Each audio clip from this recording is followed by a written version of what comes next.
আসসালামু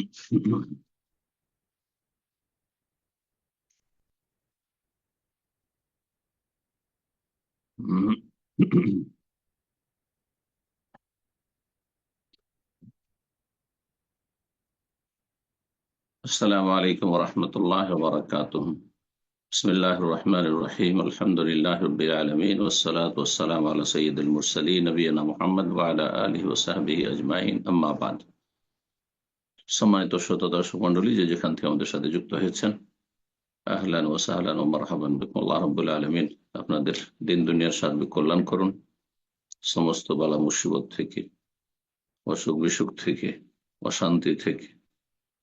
আর আল্লাহ রাব্বুল আলামিনের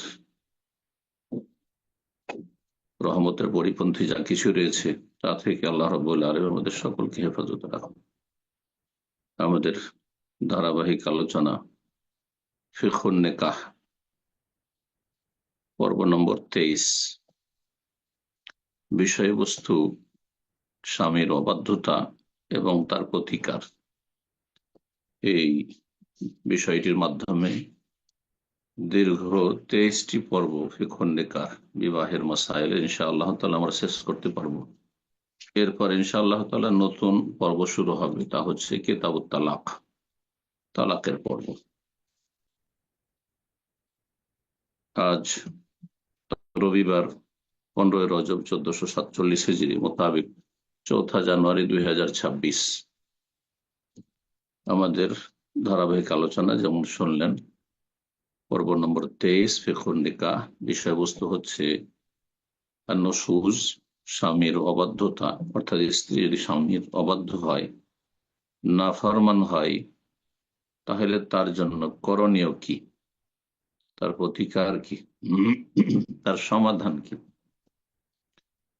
اللهم ألف بين قلوبنا وأصلح ذات بيننا واهدنا سبل السلام وأخرجنا من الظلمات إلى النور وجنبنا الفواحش ما ظهر منه ما بطن।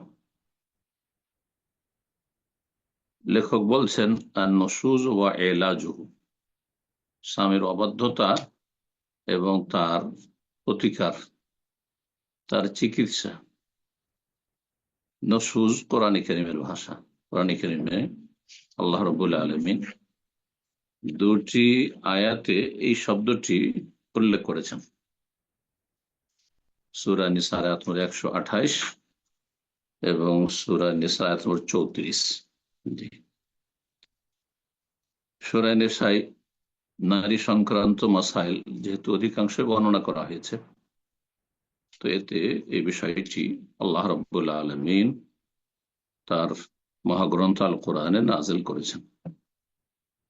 নুশুজ সম্পর্কে বলছেন যে, আর নুশুজ হুয়া মাসিয়াতু যাওজাতি লিজাওজিহা, স্ত্রী যদি স্বামীর অবাধ্য হয়, কোন বিষয়ে খেয়াল খুশি নয়, ফিমা ইয়াজিবু আলাইহা, এমন বিষয়গুলির ক্ষেত্রে যা স্ত্রীর জন্য স্বামীর হকের ক্ষেত্রে ওয়াজিব, ফরজ, আবশ্যক, নফল মুস্তাহাবের ক্ষেত্রে নয়, বরং স্বামীর যে হকগুলি আবশ্যক, সেই হকগুলির ক্ষেত্রে যদি স্ত্রী স্বামীর অবাধ্য হয়, নাফরমানি করে, কথা না শোনে, কথার বাইরে চলে, তাহলে সেটিকে নুশুজ বলা হয়। তারপরে লেখক বলছেন যে, মানুষ, নর হোক আর নারী হোক, আল্লাহ রাব্বুল আলামিন মানুষের প্রকৃতি সৃষ্টি করেছেন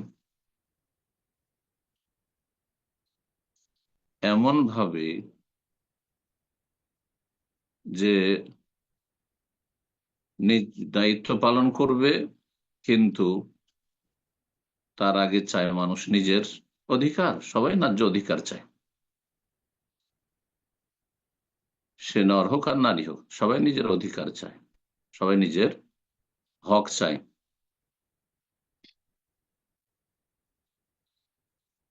আর হক আদায় করার ক্ষেত্রে অনেকেই দায়িত্বহীনতার পরিচয় দেয়। পুরুষ স্ত্রীর হক আদায় করে না, স্ত্রী স্বামীর হক আদায় করে না।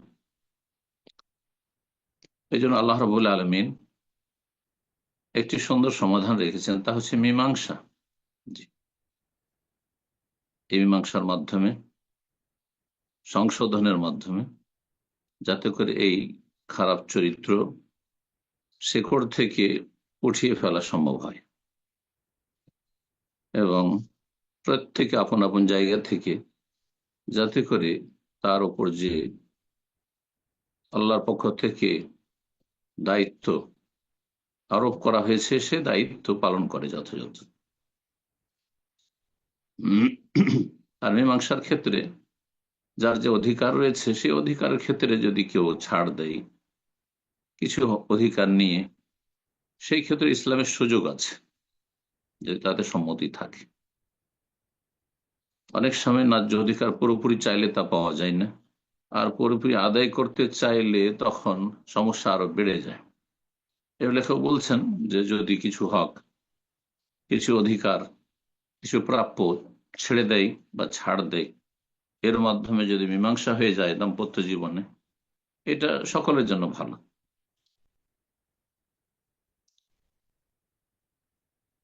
তারপর লেখক বলছেন যে এমন মহিলা যে অবাধ্য, তার চিকিৎসা পদ্ধতি কি? অবাধ্য, উদাহরণস্বরূপ স্বামীর ডাকে সাড়া দেয়নি, স্বামীর যেসব শারীরিক মানসিক চাহিদা রয়েছে সেটা পূরণ করতে চায় না,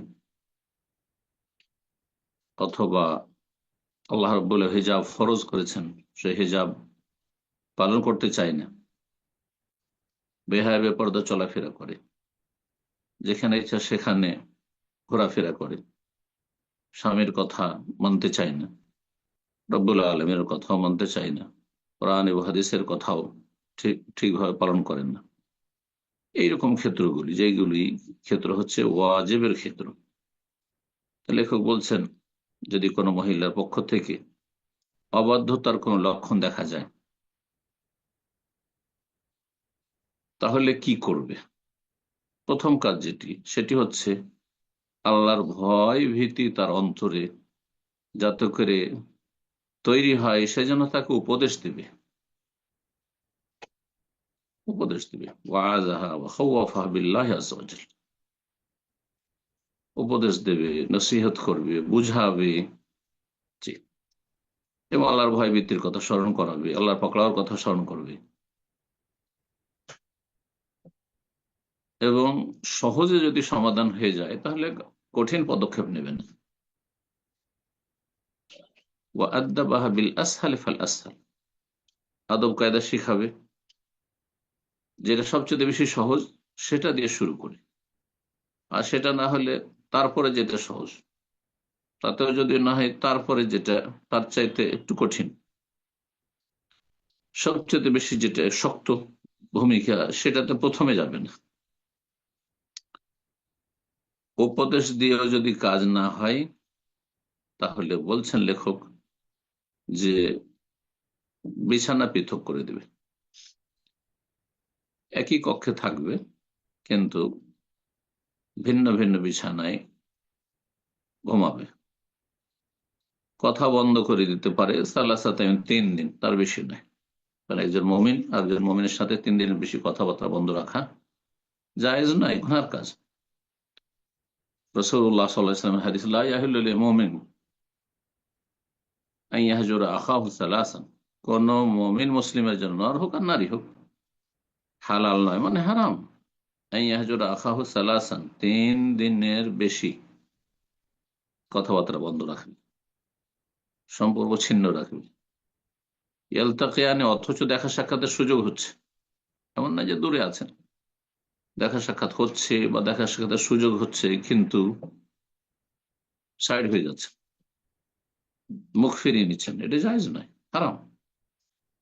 ইয়ালতাকিয়ানে ফায়ুরিযু হাযা আনহু ওয়া ইউরিযু হাযা আনহু, একদিকে মুখ ফিরিয়ে নেও, আরেকজন আরেকদিকে মুখ ফিরিয়ে নেই, এমনটা জায়েজ নয়। ওয়া খায়রুহুম আল্লাযী ইয়াবদাউ বিস-সালাম, রাসূল বলছেন উভয়ের মাঝে, দুইজন পুরুষ হোক, দুইজন নারী হোক, স্বামী স্ত্রী জীবনে হোক, যে প্রথম সালাম দিতে পারে সে সবচেয়ে ভালো। খায়রুহুমাল্লাযী, দুইজনের দ্বন্দ্বে, দুইজনের সম্পর্কের অবনতিতে যে সম্পর্ক ভালো করার জন্য প্রথম সালাম দিতে পারবে। সালাম দিলে মানুষের আবৃত অন্তর, আবৃত হৃদয় উন্মুক্ত হয়ে যায়, বন্ধ দরজা খুলে যায়। জি, যতই ভুল বুঝাবুঝি থাক না কেন, মনোমালিন্য থাক না কেন, যদি সালাম দেন তো তার বন্ধ দরজা খুলে যাবে ইনশাআল্লাহ। এবং একবার সালাম দিয়ে ক্ষান্ত হবেন না, আপনি সালাম দিতে থাকেন। সালাম, এটি বড় উপকারী জিনিস।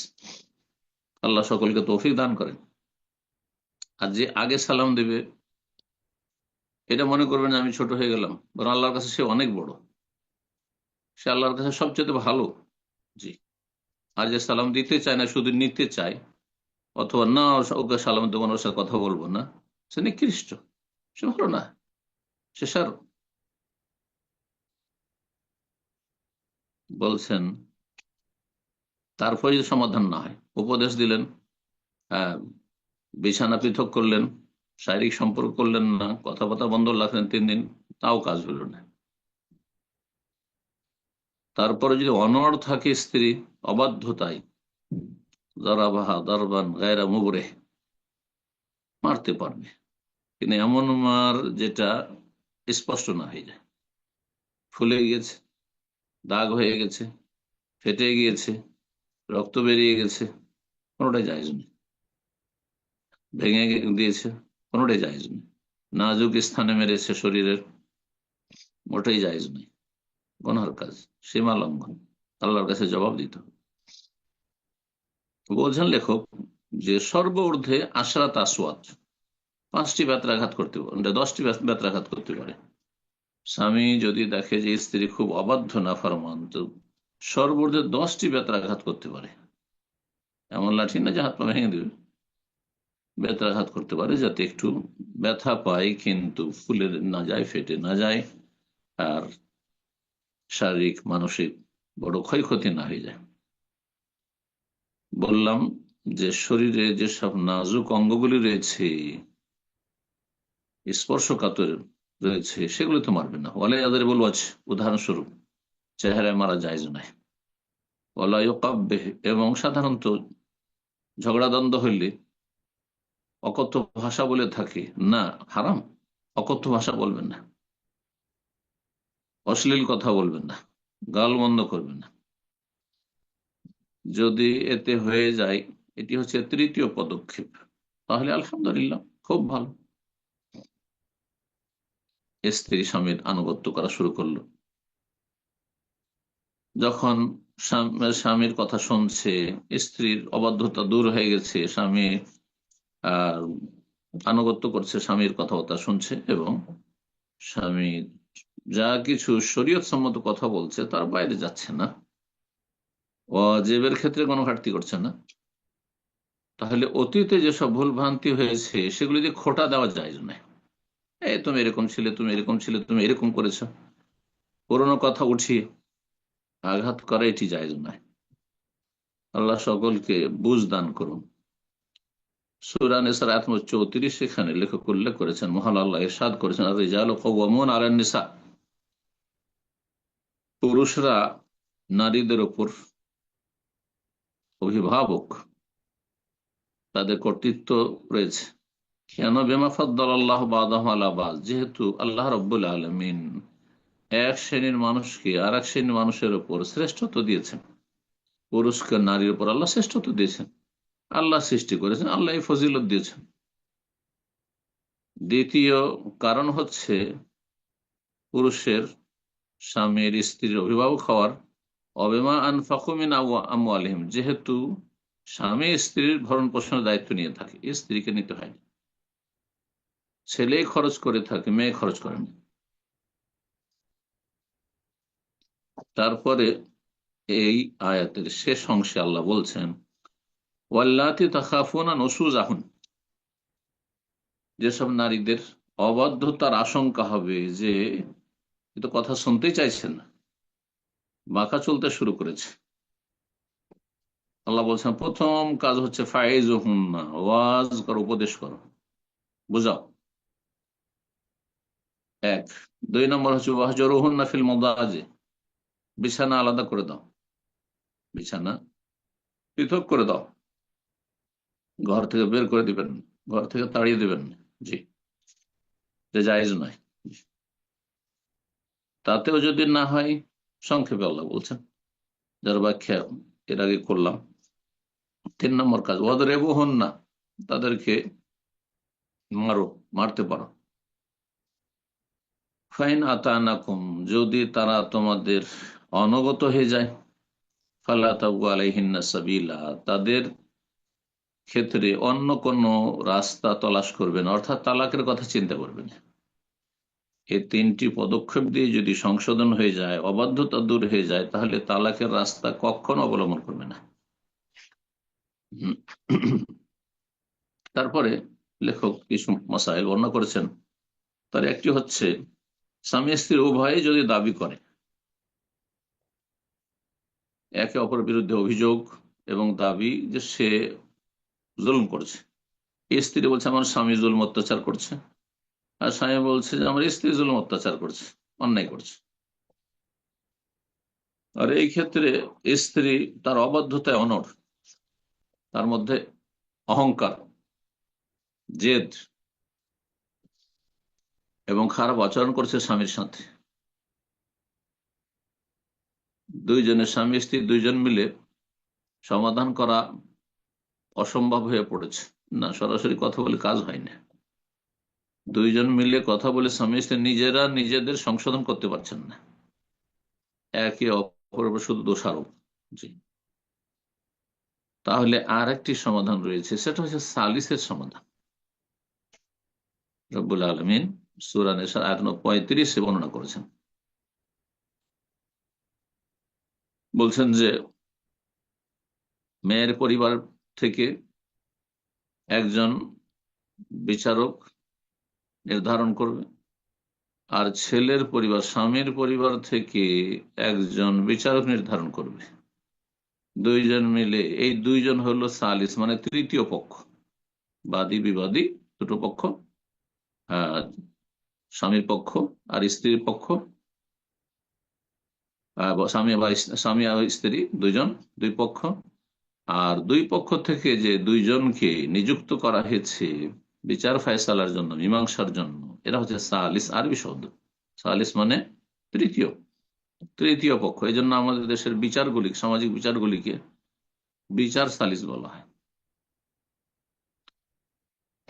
এই দুইজন মিলে অন্তরের সততার সাথে এবং বৃহৎ স্বার্থে তারা কাজ করবে, মীমাংসার ব্যবস্থা করবে, যেটা উভয়ের জন্য বেশি কল্যাণকর হয়।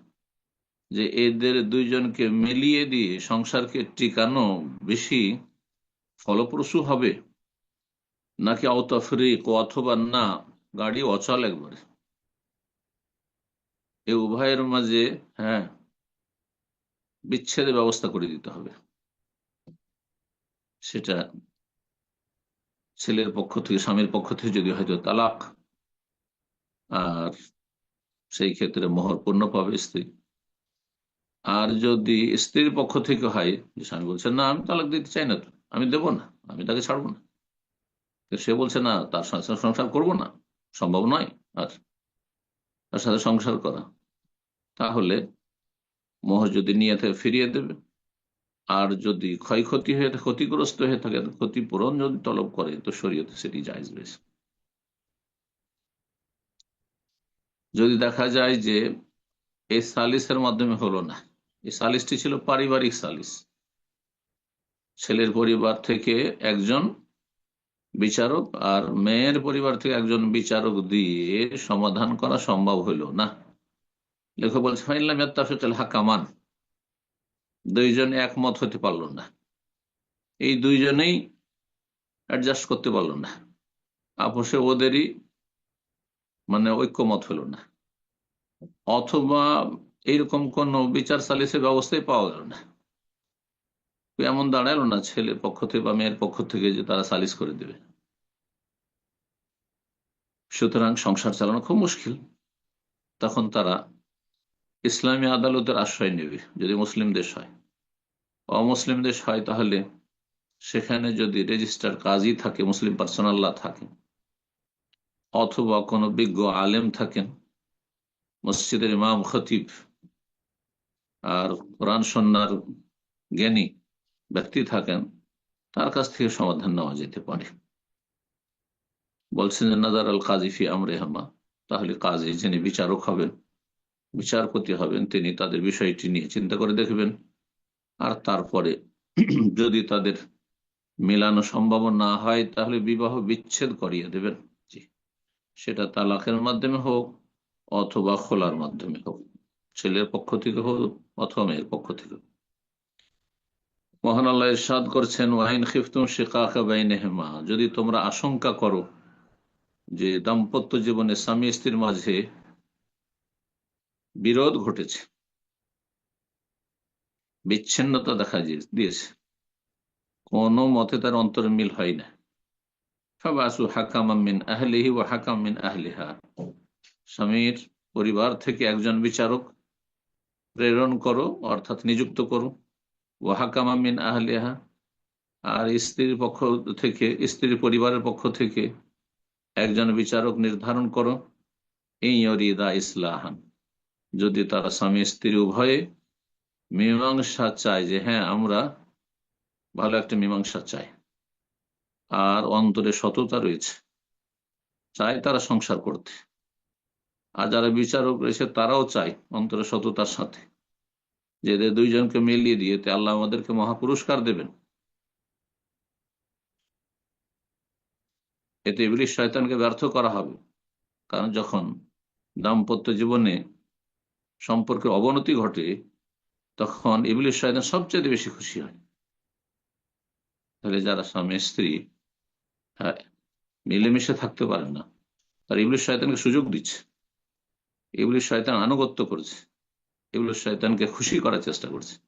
আল্লাহ সঠিক বুঝ দান করুন। ইয়রিদা ইসলাহ ইউওয়াফিকিল্লাহ বাইনাহুমা, যদি তারা উভয়ে মীমাংসা চায় তাহলে আল্লাহ তাদের মাঝে সমন্বয়ের ব্যবস্থা করে দেবেন। ইন্নাল্লাহ কানা আলিমান খাবীরা, আল্লাহ সবকিছু জানেন এবং সবকিছুর সূক্ষ্ম খবর রাখেন। তারপর আর একটি মাসআলা বলছেন, কোন স্ত্রী যদি দেখে যে তার স্বামী এ তাকে চাই না, আসলে স্বামীর তার প্রতি ভক্তি নেই, অনেক সময় অনেকের ক্ষেত্রে এটা হয়, আল্লাহ হেফাজত করুন, ন্যায় নীতি অবলম্বনে তৌফিক দান করো সকলকে।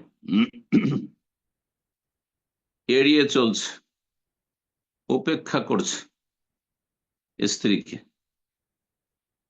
এমন আশঙ্কা হয়েছে সেই স্ত্রীর যে মনে হয় আমাকে তালাক দিয়ে দিবে, সম্পর্ক রাখবে না আমার সাথে, তাহলে এই ক্ষেত্রে স্ত্রী তার সাথে কম্প্রোমাইজ করতে পারে, কিছু তার ন্যায্য অধিকারের ক্ষেত্রে ছাড় দিয়ে বা ছেড়ে দিয়ে, বলছেন ফালাহা আন তুসকিতা আনহু হাক্কাহা, স্বামীর কাছ থেকে যে তার ন্যায্য অধিকার রয়েছে সেই অধিকার নেবে না, অথবা আংশিক নেবে না, আমি কোনো কিছুই নেব না অথবা আংশিক নেব না। যেমন উদাহরণস্বরূপ মাবিত, রাত্রি যাপন না, আমার কাছে আসতে হবে না, আমার জন্য পালা নির্ধারণ করতে হবে না। যেমন সাউদা রাদিয়াল্লাহু তাআলা আনহা যখন বয়স হয়ে গেছিল তিনি রাসূলুল্লাহ সাল্লাল্লাহু আলাইহি সাল্লামকে তার পালাটা দিয়ে দিয়েছিলেন, আর কোন রিওয়ায়েতে রয়েছে আয়েশা রাদিয়াল্লাহু তাআলা আনহাকে দিয়ে দিয়েছেন। জি, আয়েশা রাদিয়াল্লাহু তাআলা আনহা আর কাছে নবী সাল্লাল্লাহু আলাইহি ওয়াসাল্লাম 2 দিন থাকতেন, একদিন সাউদা রাদিয়াল্লাহু তাআলা পালা আর একদিন আয়েশা রাদিয়াল্লাহু তাআলা আনহার পালা। তখন থেকে এটি হচ্ছে নিজের ন্যায্য অধিকার ছেড়ে দেওয়া, যদি কেউ আশঙ্কা করে অথবা স্বামীকে খুশি করতে চায়, যদি খুশি করতে, তাহলে নিজের পালা যদি ছেড়ে দেয়, নাফাকা অথবা ভরণ পোষণ ছেড়ে দিল, কিসওয়া বস্ত্র নেব না, খাওয়া খরচ নেব না, বাসস্থান নেব না ইত্যাদি, যদি এই অফার করে স্ত্রী কম্প্রোমাইজের জন্য, ওয়ালাহু আন ইয়াকবালা মিনহা যালিকা, তাহলে স্বামীর জন্য উচিত হবে এটা সাদরে গ্রহণ করা, যে ঠিক আছে, এবং এতে কারো গুনহা নেই। জি, এতে উভয়ের কারো গুনহা নেই, যেহেতু স্বতঃস্ফূর্তভাবে স্বেচ্ছায় নিজের ন্যায্য অধিকারে কিছু ছাড় দিচ্ছে। বরং এটি অনেক অনেক উত্তম বিচ্ছিন্নতার চাইতে, ঝগড়া বিবাদের চাইতে। প্রতিদিন ঝগড়া বিবাদ লেগে আছে, গন্ডগোল লেগে আছে, অথবা বিচ্ছিন্নতার, হ্যাঁ, সম্পর্ক ছেদের বা তালাক হয়ে যাওয়ার, বিবাহ বিচ্ছেদের উপক্রম হয়েছে, এর চাইতে অনেক ভালো। জি, এই ক্ষেত্রে সূরা নিসার আয়াত নম্বর 128 মহান আল্লাহ ইরশাদ করেছেন, ওয়াইন ইমরাতুন খাফাত মিন বালিহা নুশুজান আও ইরাজান, যদি কোনো নারী আশঙ্কা করে তার স্বামীর পক্ষ থেকে যে স্বামী তার উপর অসন্তুষ্ট, আও ইরাজান, অথবা তাকে ইগনোর করছে, ফালা জুনাহা আলাইহিমা, উভয়ের কোনো গুনাহ হবে না, আন ইউসলিহা বাইনাহুমা সুলহান, যদি আপোষে তারা একটি মীমাংসা করে নেয়। ওয়াসুলহু খাইর, আল্লাহ বলছেন যে মীমাংসা করে নেওয়া এটি সবসময় উৎকৃষ্ট। আল্লাহু আকবার। কোরআন কারীমের এই অংশটুকু চিন্তা করুন, ওয়াসুলহু খাইর, সর্ব অবস্থায়, যে কোনো ক্ষেত্রে, দুইজনের মাঝে, দাম্পত্য জীবনে হোক, দুই ভাইয়ের মধ্যে হোক, ভাই বোনের মাঝে মাঝে হোক, হ্যাঁ, আর বাপ ছেলেতে হোক, হ্যাঁ, আর দুটো গোষ্ঠীতে হোক, হ্যাঁ, দুটো দেশে হোক, যে কোনো ক্ষেত্রে অসুল হোকের মীমাংসায় হচ্ছে সর্বোৎকৃষ্ট। মীমাংসা করে নেওয়া হচ্ছে সবচেয়ে ভালো, এতে শান্তি রয়েছে। ওহদেরাতিল আনফুসুস শুহ, মানুষের অন্তরে কৃপণতা, সংকীর্ণতা প্রকট হয়ে আছে। অধিকাংশ মানুষের মন মানসিকতা সংকীর্ণ, এটা মানুষের স্বভাব, বদ স্বভাব। ওয়াইন তুহসিনু ওয়া তাত্তাকু, আল্লাহ বলছেন তোমরা যদি সদাচরণ করো, ও তাত্তাকু, আল্লাহকে ভয় করো, ফাইন্নাল্লাহা কানা বিমা তা'মালুনা খাবীরা, যা কিছু তোমরা করছো বা করবে সে সম্পর্কে আল্লাহ সূক্ষ্ম খবর রাখেন। সুতরাং তোমরা সবসময় ভালো করার চেষ্টা করবে। আল্লাহ যেন আমাদের সবসময় সবার জন্য, নিজেদের ক্ষেত্রে, অন্যদের ক্ষেত্রে, সবার ক্ষেত্রে আল্লাহ যেন ভালো করার তৌফিক দান করেন, এবং সমস্ত অনিষ্ট থেকে আর অপ্রীতিকর অবস্থা থেকে, আল্লাহ অশান্তি থেকে, বিশৃঙ্খলা থেকে আল্লাহ আমাদের বাঁচিয়ে রাখেন। ربنا آتنا في الدنيا حسنة وفي الآخرة حسنة وقنا عذاب النار. سبحان ربك رب العزة عما يصفون والسلام على المرسلين والحمد لله رب العالمين.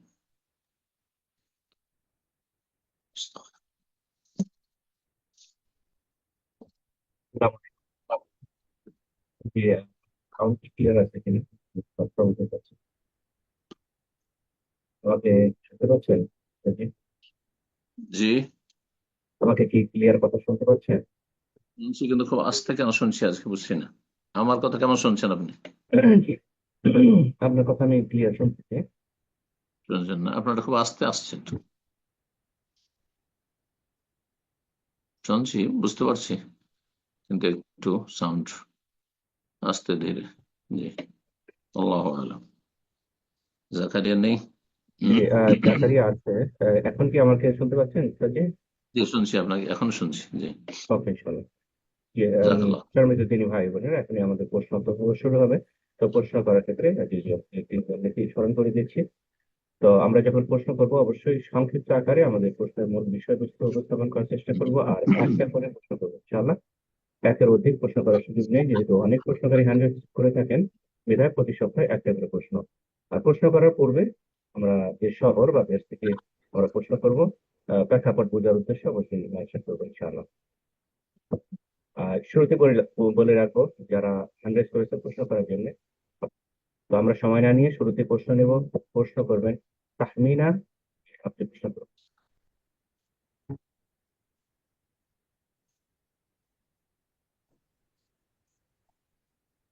আসসালামু আলাইকুম রহমতুল্লাহি বারকাতুহু। ওয়ালাইকুম আসসালাম ওয়া রাহমাতুল্লাহি ওয়া বারাকাতুহু। জি, বলেন। সম্মানিত শেখ, আল্লাহ আপনাকে সুস্থতার সাথে ঈমানের সাথে দীর্ঘ হায়াত দান করুক, আমিন। আমিন, আমিন, ইয়া রাব্বাল আলামিন। কোথা থেকে বলছেন বলেন? আমেরিকা থেকে বলছি। জি, বলেন।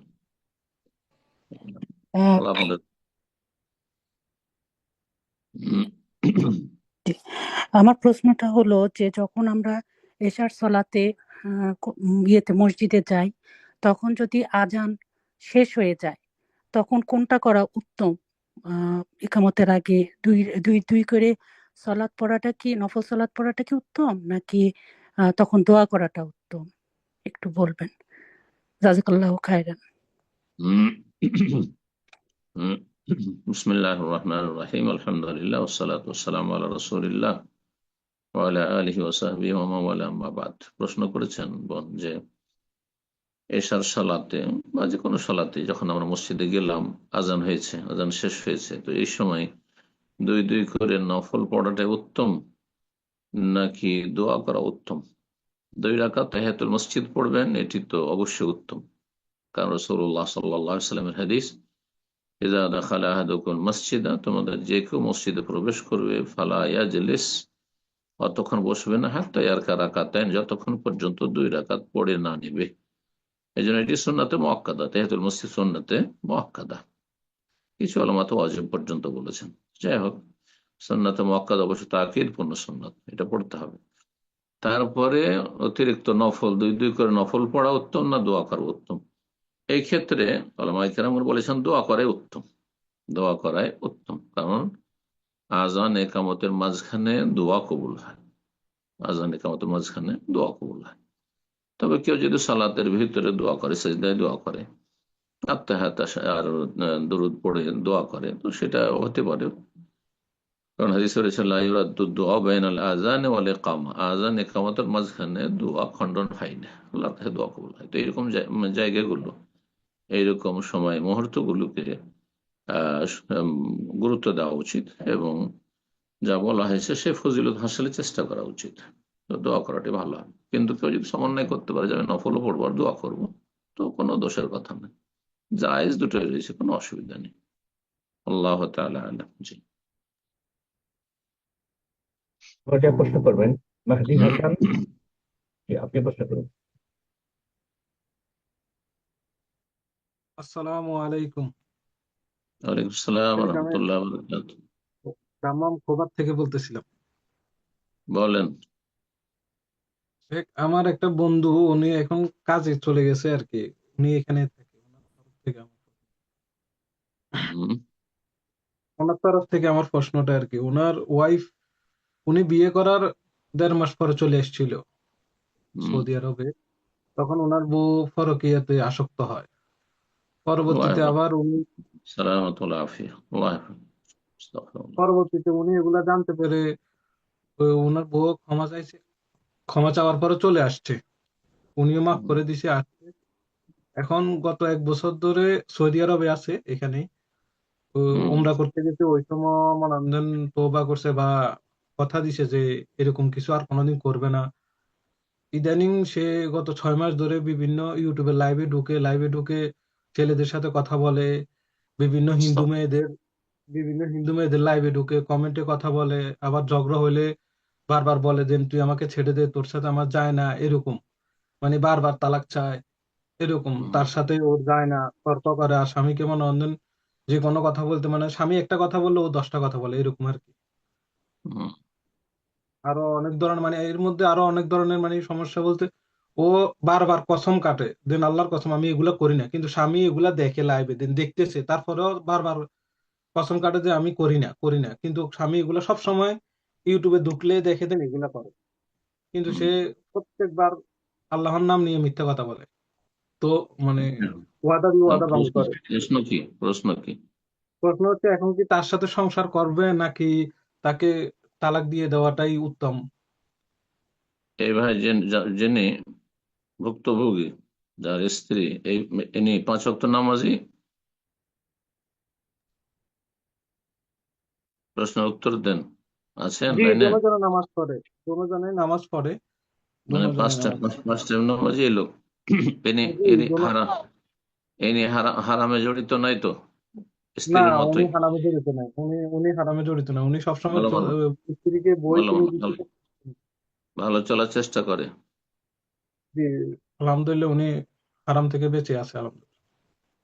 তো যদি এমনটা হয় যে উনি ভালো মানুষ, আলহামদুলিল্লাহ, 5 টাইম নামাজ পড়ে, দিন মেনে চলে, হারাম থেকে বেঁচে থাকে, হ্যাঁ, হারাম দেখা থেকে, হারাম শোনা থেকে, আর তার স্ত্রী এরকম চরিত্রহীন যদি হয় আর তওবার ওপর যদি অটল না থাকে, হ্যাঁ, সে একবার ক্ষমা করেছে ঠিক আছে, কিন্তু তার উপর যদি সে অটল থাকতো তওবা করে, তাহলে তো ভালো কথা, কিন্তু সে তো অবাধ্য। আজকের আলোচনার বিষয়বস্তু এটাই ছিল, যদি এমনটা অবাধ্য হয় আর তাতে সম্ভব না হয়, উপদেশ দিয়ে সম্ভব হলো না, বুঝি আল্লাহর ভয় ভীতির কথা বললে, তার সাথে সম্পর্ক 3 দিনের জন্য ছিন্ন করেও কাজ হলো না, আর তারপরে তাকে হয়তো হালকা মার দেওয়া যদি সম্ভব হয় আইনে, তাহলে মার দিয়েও কাজ হলো না বা ধমক দিয়েও কাজ হলো না, তাহলে তালাক দিতে পারে। জি, তালাক দেওয়াতে যদি শান্তি হয়। আর অকথ্য ভাষার যে নারী স্বামীকে অকথ্য ভাষা বলে, তার সাথে সংসার করে কোনো শান্তি নেই, কোনো শান্তি নেই। আল্লাহ, যদি কোনো স্ত্রী স্বামীকে গালমন্দ করে, হ্যাঁ, মুখে মুখে উত্তর করে, তর্ক করে আর গালমন্দ করে, অশ্লীল কথা বলে, তাহলে সেই স্ত্রীকে নিয়ে সংসার করলে কোনোদিন শান্তি পাওয়া যাবে না, জাহান্নাম ঘরে। জি, আল্লাহ হেফাজত করুক। জি, এইরকম পরিস্থিতি হলে তালাক দিয়ে দেবে। পর্যায়ে প্রশ্ন করবেন আশফাক চৌধুরী। আপনার আওয়াজটা ক্লিয়ার আসছে না কেন আজকে? আশফাক চৌধুরী। জি, এত আশফাক বলছি। ওয়ালাইকুম আসসালামু আলাইকুম শেখ। ওয়ালাইকুম সালাম রহমতুল্লাহ বরকাত। জি, জি, আমি কানাডার মন্ট্রিয়াল থেকে বলছি। আমি দীর্ঘদিনের আপনার একজন শ্রোতা, একনিষ্ঠ শ্রোতা। অনেক অনেক ভালোবাসি আল্লাহ আপনাকে আমরা। জাযাকুমুল্লাহ, আল্লাহ আপনাদের ভালো করুন। এসব জাযাকাল্লাহ দেশে খায়ের। আল্লাহ দিনের উপর আল্লাহ যেন অবিচল রাখেন। যে এই দেশে আসলে মুসলিম দেশে বসবাস করা এটা অনেক কঠিন ব্যাপার। আমরা যারা আসার পরে বুঝতেছি। আল্লাহ সহজ করুন, ছেলে মেয়েদের আল্লাহ ভালো ইমান ইসলামের উপর আল্লাহ রাখার তৌফিক দান করুন। জি, জাযাকাল্লাহ খায়ের। জি, আমার ছোট্ট দুটি প্রশ্ন। আজকে প্রথমে বলে নি, আজকের যে আপনার আলোচনা, যেটা আহ, স্বামী স্ত্রীর বিষয়ের অত্যন্ত মূল্যবান আলোচনা হয়েছে। তো আমি এ ব্যাপারে আলোচনা না করে প্রাসঙ্গিক দুটি প্রশ্ন আছে আমার। একটা হলো যে মসজিদে যখন একটা প্রশ্ন। একটা তাহলে আমি ওই যে ক্রিসমাস উপলক্ষে, হুম, বড়দিন উপলক্ষে আমরা যারা মুসলিম দেশে বসবাস করি, তো দেখা যায় ক্রিসমাস আসলেই বিভিন্ন সংগঠন, বিভিন্ন পাড়ার এনজিও গুলা বিভিন্ন উপহার উপটোকন দিতে চায়। তো এটা কি হুম, মুসলিমরা গ্রহণ করতে পারে? আর এর সাথে ছোট্ট আরেকটি প্রশ্ন, যেটা না বললেই আসলে আমার ইয়ে হচ্ছে না। ওই যে ইমাম, মসজিদের ইমামরা যখন আহ, সুর মিলিয়ে সূরা পড়েন, এটা যদি কেউ ধারা বিবরণীর মতো পড়তে চায়, যে সুর কিসের না মতো? মিলিয়ে ধারা বিবরণী যেরকম এক মানে, সূরা, ধারা বিবরণী যেরকম আমরা ধারা বিবরণী হ্যাঁ, পড়ে যাই হুম, হুম, কষ্ট করে তাড়াতাড়ি। উচ্চারণ করে, তাড়াতাড়ি হ্যাঁ, না, ধরুন হুম, আলোচনার মতো যদি কেউ পড়ে সূরাগুলা, ও, বেশিরভাগ তো ইমামরা সুর মিলিয়ে পড়ে। এটা না করে যদি হ্যাঁ, আমরা ভাষণের মতো বা ওই যে কি বলে কবিতা আবৃত্তির মতো যদি ধারা বিবরণীর মতো পড়ি, এটা কি হুম, জায়েজ হুম, আছে? এই ছোট্ট হুম। দুটি প্রশ্ন আমার। জাযাকাল্লাহ খায়ের। প্রশ্ন যে ক্রিসমাস উপলক্ষে যে উপহার দিয়ে থাকে, সেগুলো নেওয়া যায় কিনা। যদি অনুষ্ঠানে হাজির হন তাদের, আর সেখানে উপহার নিচ্ছেন, তো জায়েজ না। কিন্তু আপনি বাড়িতে আছেন আর বাড়িতে আপনার দিয়ে চলে গেছে আশেপাশে প্রতিবেশী, সেটা না করে দিলে সেখানে বসবাস করলে হয়তো কঠিন হবে, হ্যাঁ, সম্পর্কের অবনতি হবে আর শত্রুতা বাড়বে। তো তাদের অনিষ্ট থেকে বাঁচার জন্য নিয়ে নিতে পারে, আল্লাহ তাআলা আলাম। কিন্তু তাদের অনুষ্ঠানে হাজির হবেন, তাদেরকে আপনি শুভেচ্ছা জানাবেন, আর তাদের এই কুফরি আকিদা যে আল্লাহ সন্তান রয়েছে এর উপর আপনি সম্মতি দেবেন, হ্যাঁ, সন্তুষ্টি প্রকাশ করা, যে তোমরা যে আকিদা রাখো, বিশ্বাস রাখো, সেটা দর্শনীয় নয় যেন, সে যেন শুভেচ্ছা করছেন। এটা মদ, এক লোক মদ খাচ্ছে, যদি বলেন যে খুব ভালো কাজ করছো, তাহলে আপনি নিজের বিবেকে বলেন যে আপনি কি মুসলমান থাকবেন? অথচ এটা ফাসিকি কাজ, মদ খাওয়া, কাফের হয় না মানুষ, হালাল না মনে করে। আর যে বলে আল্লাহর সন্তান আছে, সে তো কাফের। লাকাদ কাফারাল্লাযীনা ক্বালু ইন্নাল্লাহা সালিসু সালাসা, আল্লাহ কাফের বলেছেন ওদেরকে। তো কুফরির ওপর কেউ শিরক করছে, কেউ কুফরি করছে, আল্লাহ শরীক স্থাপন করে তৃতীয়বাদের কথা বলছে, যে আল্লাহর পুত্র এই দিনে ভূমিষ্ঠ হয়েছে, নাউজুবিল্লাহ, আর তাকে শুভেচ্ছা জানাবে, এটা কুফরি কাজ, জায়েজ নয় মোটে, ইমান ভঙ্গ হয়ে যেতে পারে। এই সতর্ক সাবধান। তাদের অনুষ্ঠানগুলিতে হাজির হওয়া কোনো মুসলিমের জন্য জায়েজ না, হারাম, কাবিরা গুনাহ, ইমান ভঙ্গ হওয়ার সম্ভাবনা রয়েছে। বাকি কথা হলো যেমনটা বললাম, যে নিজের বাড়িতে আছেন, হ্যাঁ, আপনি স্কুল টিচার অথবা কোনো কাজ করেন অফিসে, আর সেখানে আপনাকে টেবিলে দিয়ে চলে গেল, সে রিজেক্ট করা যাবে না, নিয়ে নিয়ে কোনো গরিব থাকলে দিয়ে দেন, সবচেয়ে ভালো, নিজে ব্যবহার না করে। আল্লাহ হেফাজত করুন। তারপরে প্রশ্ন করেছেন যে ইমাম সাহেবেরা যে তেলাওয়াত করেন সলাতে সুর করে, কেউ যদি সুর করে তেলাওয়াত না করে, স্বাভাবিক কথা বলার মতো বা ভাষণ দেওয়ার মতো তেলাওয়াত করে, তাহলে কি সেটা চলবে? নবী সাল্লাল্লাহু আলাইহি সাল্লামের হাদিস রয়েছে, যায়্যানুল কোরআন বিআসওয়াতিকুম, তোমরা কোরআনকে তোমাদের কণ্ঠস্বর দ্বারা সুসজ্জিত করো। এই জন্য সুর করে সুন্দর আওয়াজে, সুন্দর কণ্ঠে, তাজবিদের সাথে সুন্দর আওয়াজে তেলাওয়াত করা হচ্ছে সুন্নাহ। জি, এটি হচ্ছে নবী সাল্লাল্লাহু আলাইহি ওয়াসাল্লামের নির্দেশ। জি, কিন্তু কেউ যদি না করতে পারে তো তার সালাত হয়ে যাবে, কোনো অসুবিধা নেই। সুন্নতের খেলাফ কাজ করলো, সুন্নতের খেলাফ তেলাওয়াত করলো, এমনি পড়ে যাচ্ছে, কোন রকম করে উচ্চারণ করছে আর পড়ছে, উচ্চারণ করে পড়ছে, সে তার মানে কণ্ঠস্বর অত ভালো নয়, অথবা সে অভ্যস্ত নয়, কিন্তু যথাসাধ্য যার যেমন কণ্ঠস্বর রয়েছে চেষ্টা করবে সুসজ্জিত করার কোরআনকে, মানে সুন্দর কণ্ঠে পড়ার চেষ্টা করবে। জি, এটি হচ্ছে সুন্নাহ। আল্লাহ তাআলা আলাম। প্রশ্ন করবেন এস কে ফরিদ উদ্দিন। জি, আসসালামু আলাইকুম। ওয়ালাইকুম আসসালাম ওয়া রাহমাতুল্লাহি ওয়া বারাকাতুহু। জি, জি, আমি পশ্চিম বাংলা থেকে বলছি, কোন ডিস্ট্রিক্ট? বর্ধমান জেলা। বলেন প্রশ্ন। আমাদের মসজিদে ইমাম সাহেব উনি হচ্ছেন জামাতপন্থী, আর অল্প জ্ঞান আর কি, মানে খুব বেশি জ্ঞানী নন। তা হুম, জুম্মার খুতবায় সব সময় উনি খালি জামাতের দিকে আহ্বান করেন, মানে একই বক্তব্য খালি। জামাত মানে মানে চিল্লাওয়ালা জামাত, তাবলীগ হ্যাঁ জামাত? হ্যাঁ, জি জি জি জি জি জি। আর ওই হুম, জুম্মার খুতবায় খালি খালি মানে মানুষকে খালি ওই জামাতের দিকে আহ্বান করবে, আর অন্য কিছু বলে না। জি, সময় লাগান, শুধু আর সময় দেন, সময় লাগান। হ্যাঁ, খালি ওতে সবাই না, আর বড় বড় মানে ফজিলতের কথা বলেন, যেমন কাউরির ঘরে দাওয়াত দিতে গেলে যদি বাইরে দাঁড়িয়ে থাকেন তাহলে বলবে যে মানে ওই কাবা শরীফে 500 রাকাত নফল নামাজ পড়ার সমান স্বভাব, মানে এইসব স্বভাবের কথা বলবেন। আর আলিয়া তো মাকউদা বল মিনান নার, যে নবী সাল্লাল্লাহু আলাইহি ওয়াসাল্লাম মিথ্যা কথা বলে জাহান্নামে তার স্থান বানিয়ে নিল। আল্লাহ হিদায়াত করুন। আর জি। কেউ যদি এসে নামাজ পড়ে তাকে বলবে বসুন, সময় দেওয়া হবে। হুম, মানে জুম্মার আল্লাহ হিদায়াত সময় কেউ যদি এসেই 2 রাকাত পড়তে যায়, বলে বসুন বসুন, সময় দেওয়া হবে পরে, মানে খুতবা বন্ধ করে উনি বলবেন যে সময় দেওয়া হবে। প্রশ্ন প্রশ্ন বলেন আপনার। তাহলে মানে এত যে বেদাত সব ভর্তি, এত বেদাতে, তারপরে বলবেন নবীকে না সৃষ্টি করলে দুনিয়া সৃষ্টি হতো না, মানে এইসব ধরনের কথাবার্তা। তাহলে এগুলো কি করবো? তাহলে জুম্মার দিন তো আগে আগে আমরা যেতে চাই, তাহলে এগুলোতে হুম, এরকম বক্তব্য শুনতে হবে গেলে, তাহলে কি করণীয়? না, ওদের বেদাতি বয়ান শুনতে যাওয়ার দরকার নেই। যখন আজান হবে খুতবার, ওই আরবি যেটা খুতবা পড়ছে সেটা সেটা শুরু হওয়ার আগে ঢুকে যাবেন। কিন্তু তাদের বয়ান, যে তার আগে যে বয়ান চলে, বয়ানের সময় যাওয়া যাওয়া জরুরি নেই, যদি বেদাতি কথাবার্তা বলে। হ্যাঁ, অথবা আপনি বেদাতি বয়ান চলছে, আপনি কোরআন তেলাওয়াত করতে থাকেন, বেদাতি বয়ান কেন শুনবেন? বুঝছেন? দোয়া করতে থাকেন, জিকির আজকার পড়তে থাকেন। আল্লাহু আ'লাম। এ পর্যায়ে জি, প্রশ্ন করবেন মোহাম্মদ শাহিন আলম। জি, আপনি প্রশ্ন করবেন। আসসালামু আলাইকুম। ওয়ালাইকুম সালাম ওয়া রাহমাতুল্লাহি ওয়া বারাকাতুহু। জি, জি স্যার, আমার একটি প্রশ্ন ছিল যে দুটি তো করা যাচ্ছে না, তাহলে একটি। কোথা থেকে বলছেন? জি, আমি ঢাকা বাংলাদেশ থেকে বলছি। জি একটা করে প্রশ্ন, দুটো করে করলে অনেক লোক লাইন আছে, একটা প্রশ্ন করেন। যেটা বেশি গুরুত্বপূর্ণ করেন সামনের সপ্তাহে, বা তারপরের সপ্তাহে আবার করবেন। জি জি জি।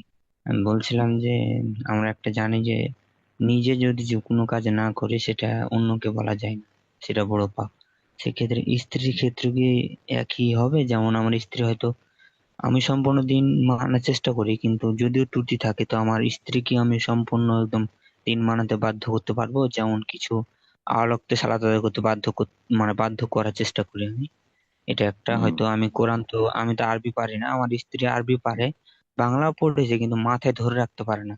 ওই যে আমি বারবার মানে একটু রাগ রাগ করে বলি যে তুমি দিনে 3-4 বার কোরআন পড়বা, মুখস্থ করার চেষ্টা করবা, যেগুলো সূরা কাহাফ, তারপর সূরা এই যে মুলুক, এগুলো তো অনেক ফজিলত, এগুলো মুখস্থ করবা। যদি আমাকে মুখস্থ করে না শোনাও তাহলে মানে এমনি একটু মানে শাসন করার চেষ্টা করি। তো এভাবে বলাতে কি আমার কি ঠিক হবে? মানে আমি তো এগুলা নফল আরবি পারি না, আমি এগুলো। নফল কাজে শাসন করা যাবে না। ওয়াজিব ফরজ কাজে শাসন করা যাবে। ওয়াজিব ওয়াজিব ফরজ কাজের উদাহরণ দাও। হ্যাঁ, ওয়াজিব। হ্যাঁ, সালাত আদায় করে, কিন্তু সালাত আদায় ওই মানে নফল বলতে আওলাক্তে সালাত আদায় করতে একটু বাধ্য করার চেষ্টা করি যে। সুন্নাত মুস্তাহাব, ব্যাস, ওয়াজিব নয়। আওয়াল ওয়াক্তে নামাজ পড়া উত্তম, উত্তম সুন্নাত। জি, ভালো। যেহেতু বাসায় থাকে, বাসায় তো আরো সেজন্য কিছু একটু করতে হয় না। তো তোমার মা ওকে পাকশাক করাবে, তো করতে আওয়াল ওয়াক্তে পড়বে, মায়ের সাথে থাকো না হ্যাঁ, আমাদের যদি যখন আমি বলি যে যদি সুযোগ পেলে, মানে ব্যস্ততা না থাকলে আর কি, সে সময় হ্যাঁ, মানে অলসতা দিন। ফ্রি করে দাও আবার লোককে নামাজ পড়ার জন্য। নফল নিয়ে কেন বাড়াবাড়ি এত? নফল কাজ এত বাড়াবাড়ি করবে না, সুন্নত কাজ।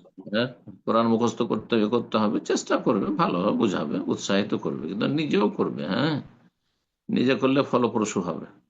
ওয়াজিব ফরজ কাজে বাধ্য করা যাবে। হেজাব করে না, মাথায় কাপড় দেয় না, চেহারা ঢাকে না দেবর ভাসুরের সামনে, হ্যাঁ, বাধ্য করা যাবে। কথা বোঝা গেছে? আহ, আর তারপরে দুলাভাইদের সাথে কথা বলে নিষেধ করা যাবে শক্তভাবে। মানে দুলাভাইদের সাথে গল্প করে অথবা চেহারা খুলে তাদের সামনে যে পর্দার আড়ালে কথা বললে অসুবিধা নেই, যেখানে ফেতনার আশঙ্কা নেই, নির্জনতা নেই, লোকজনের সামনে। তো ওয়াজিব কাজের ক্ষেত্রে বাধ্য করা যাবে, আর হারাম থেকে বাঁচার জন্য বাধ্য করা যাবে। আর সুন্নত মুস্তাহাবের জন্য বাধ্য করা না।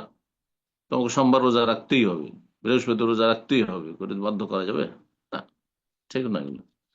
ওই রকম কোরআন মুখস্থ করতে, কোরআন মুখস্থ করা মুস্তাহাব কাজ, ফরজ কাজ নয়। যদি 20টা 30টা সূরা মুখস্থ, বাবারা মুখস্থ থাকে, তারপর উৎসাহিত করতে হবে। যদি না করে আল্লাহ হেদায়েত করুক, তুমিও করো, দুজন মিলে লেগে যাও, সবচেয়ে ভালো। যে কর্মব্যস্ততা না থাকলে আল্লাহ সকলকে তৌফিক দিচ্ছে।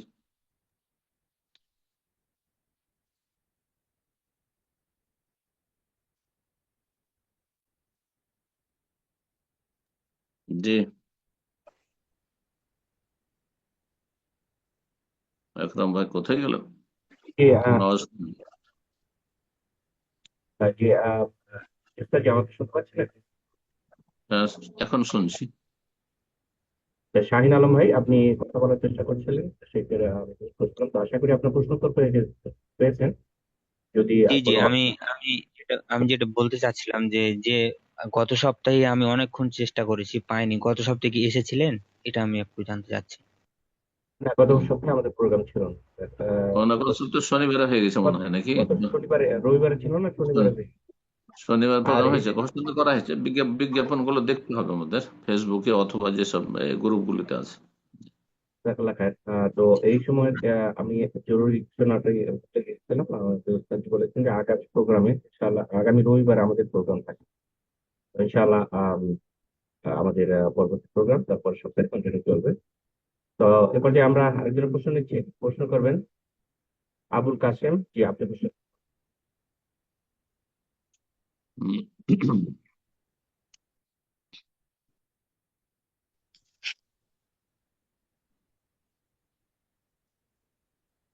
আসসালামু আলাইকুম রহমতুল্লাহ। ওয়ালাইকুম আসসালাম রহমতুল্লাহ বরকাত। জি, শাহেখ কেমন আছেন? জি, আলহামদুলিল্লাহ। বলেন, কোথেকে বলছেন? বাংলাদেশ জামালপুর জেলা থেকে। প্রশ্ন বলেন। জি, আমার প্রশ্ন হচ্ছে, তাওহিদ এবং আজিম এই নাম দুটো ছেলে সন্তানদের জন্য রাখা যাবে কি? তৌহিদ নাম রাখা যেতে পারে। তৌহিদ মানে মুয়াহিদ, মাসদার বেমানে ইসিম ফাইল। তৌহিদ মানে মুয়াহিদ, মানে একত্ব প্রতিষ্ঠাকারী। কিন্তু আজিম মানে মহান, তো আজিম না, আব্দুল আজিম নাম রাখে। হ্যাঁ, আজিম নাম না রাখা উচিত। আল্লাহর নাম হচ্ছে আল আজিম, যদিও হারাম নাই হোক আজিম হয়তো, কিন্তু আল আজিম হলে জায়েজ নয় আল্লাহর নাম। ঠিক আছে, তো এই জন্য জি। আহ, না রাখা উচিত। আজিম নাম রাখার পরামর্শ দেব না, বলবো যে রাখা ভালো না। হ্যাঁ, এটি আল্লাহর সিফাত, আল আজমা, বড়ত্ব, মহত্ব। আর তাওহীদ নাম রাখা যেতে পারে। জি।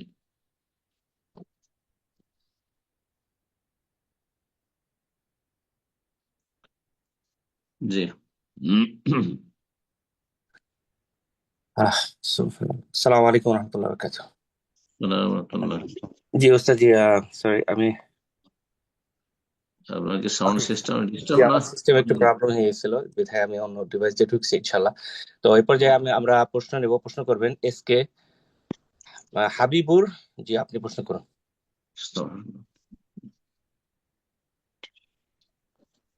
আসসালামু আলাইকুম রহমতুল্লাহ বারাকাতু। ওয়ালাইকুম আসসালাম ওয়া রাহমাতুল্লাহি ওয়া বারাকাতুহু। জি। পশ্চিমবাংলা থেকে বলছি উস্তাদজি। কোন ডিস্ট্রিক্ট? ডিস্ট্রিক্ট বলবেন। হুগলি হুগলি। মাশাআল্লাহ, বলেন। হ্যাঁ, আমার প্রশ্নটা হলো, আমাদের পশ্চিমবঙ্গ সরকার লক্ষ্মীর ভান্ডার বলে একটা প্রকল্প চালু করেছে, যাতে প্রত্যেক মাসে মহিলাদেরকে 1000 টাকা করে দেওয়া হবে।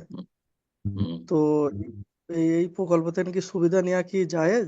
মানে মহিলারা যে 25 বছর হলে ওনাদেরকে হুম, অ্যাকাউন্টে ফর্ম ফিল আপ করে দিলে তো হুম, ওনাদেরকে 1000 টাকা করে প্রতি মাসে সরকার থেকে দেবে। হুম। তো এই প্রশ্ন তো এই উত্তর অনেক সুবিধা আগে দিয়েছি।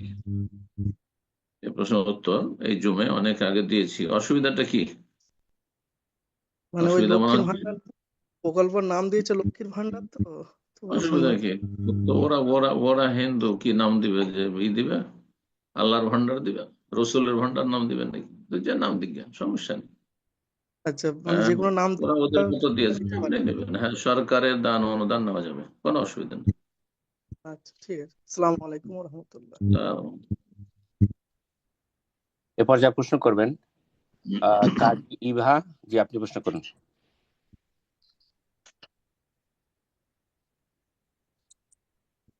কাজী ইভা, জি আপনি প্রশ্ন করুন।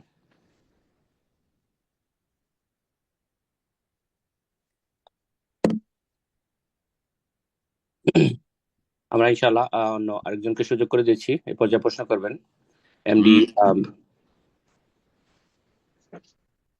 মাসুদ আলম। জি আপনি প্রশ্ন করুন।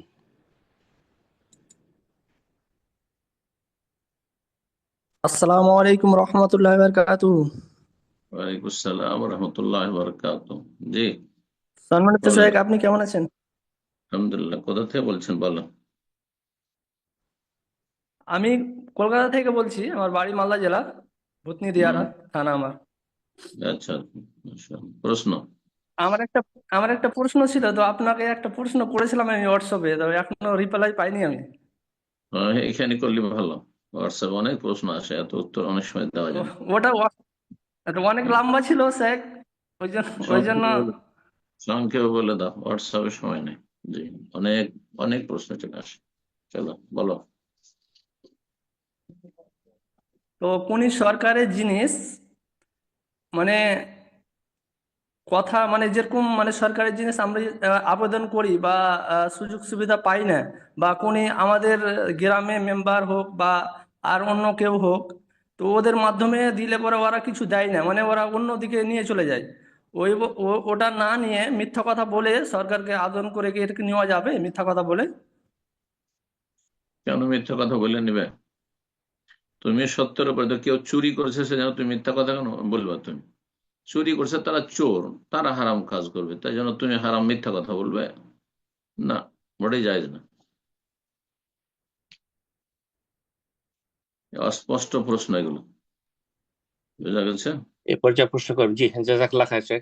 তো এই পর্যায়ে প্রশ্ন করবেন শেখ আফতাবউদ্দিন। জি আপনি প্রশ্ন করুন। আসসালামু আলাইকুম স্যার, কেমন আছেন? আসসালাম ওয়া রাহমাতুল্লাহ। প্রশ্ন কোথা থেকে আমি আর ভারতের প্রশ্ন? বীরভূম থেকে বলছি। আচ্ছা। এই বছর যে বর্ষা ধানের যে আমাদের ধানের ওষুধটা এটা কত বেরোবে? এবং আমাদের এখানে মানে 6 বিঘা ধান লাগানো হয়েছিল। তো সেখানে প্রায় খরচা হয়েছে ধান পোঁতা থেকে নিয়ে এখন কাটা পর্যন্ত সব মোট খরচা হয়েছে 40,000 টাকা। তার মধ্যে বিক্রি করে সব টোটাল টাকা হয়েছে 70,000 টাকা। হুম। তো এখানে ওষুধ না, কত বের করবো?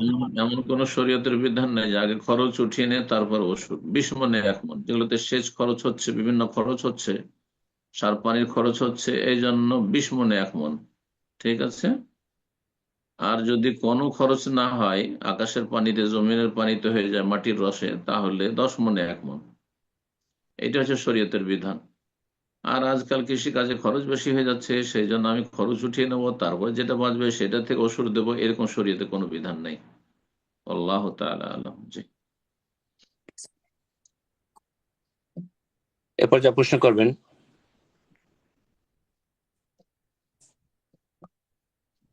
আবু আব্দুল ইমরান জি, আবু আব্দুল্লাহ ইমরান, সরি, আবু আব্দুল্লাহ ইমরান জি, আপনি প্রশ্ন করুন।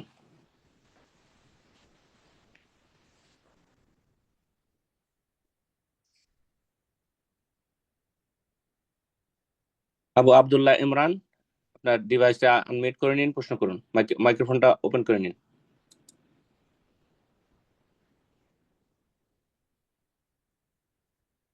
না পারলে অন্য ওকে, কাউকে দেন। প্রশ্ন করবেন মাহদি হাসান জি, আপনি প্রশ্ন করুন। আসসালামু আলাইকুম। ওয়ালাইকুম আসসালাম ওয়া রাহমাতুল্লাহি ওয়া বারাকাতুহু। শাহেক, আমি বাংলাদেশ থেকে এক আপুর জি, পক্ষ থেকে প্রশ্ন করেছিলাম। বাংলাদেশ কোন ডিস্ট্রিক্ট? ওই বগুড়া। বগুড়া, বলেন। ও- ওই আপু খোলা তালাক নেবে মূলত শরিয়া কারণে। যেমন ওই আপুটা নামাজ পড়ে, তার স্বামী নামাজ পড়ে না। দ্বিতীয়ত, বিয়ের পরে জানতে পারছে তার স্বামীর চরিত্রের সমস্যা। 3 নম্বর কারণ হচ্ছে, সে বিয়েতে প্রথমে রাজি ছিলই না, কিন্তু পারিবারিক চাপে সবার কথা শুনে বিয়ে করছে, কিন্তু কিছুতেই আর মন বসতেছে না। আল্লাহ তো হেদায়েত করুন। তাই তার স্বামী এখন প্রবাসে থাকে। হুম। তিনি এখন খোলা তালাক চাচ্ছে, তার স্বামী কোনোভাবেই রাজি হচ্ছে না। তো এখন বাংলাদেশের প্রচলিত আইন অনুযায়ী মেয়ের পক্ষ থেকে নোটিশ দিয়ে যদি বিবাহ বিচ্ছেদ করা হয়, সেক্ষেত্রে কি হ্যাঁ, শরিয়া মতে খোলা তালাক হবে? হ্যাঁ, হ্যাঁ। যারা তালাক দিতে চাইছে না অথচ সে বেনামাজি, বেদিন, কোর্টের আশ্রয় নেবে, আর কাজীর অধিকার রয়েছে ফাসখে নেকাহ, বিবাহ বিচ্ছেদ। জি। আল্লাহ তার জন্য ভালো করুক।